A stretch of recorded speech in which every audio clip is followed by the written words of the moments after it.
ভারতে বেআইনিভাবে কন্টেন্ট নিয়ন্ত্রণ এবং ইচ্ছেমতো সেন্সরশিপ চালানো হচ্ছে বলে অভিযোগ তুলেছে মার্কিন ধনকুবের ইলন মাস্কের সোশ্যাল মিডিয়া প্ল্যাটফর্ম এক্স।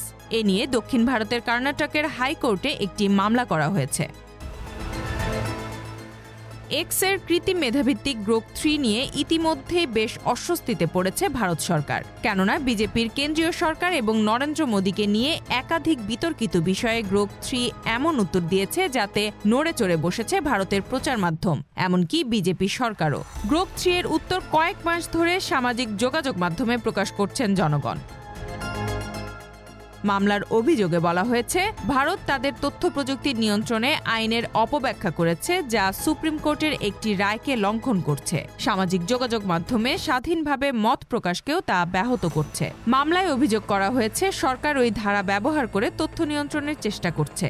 এটি একটি সমান্তরাল আইনি ব্যবস্থা যা আইন বহির্ভূতভাবে তৈরি করা হয়েছে বলে মনে করছে এক্স।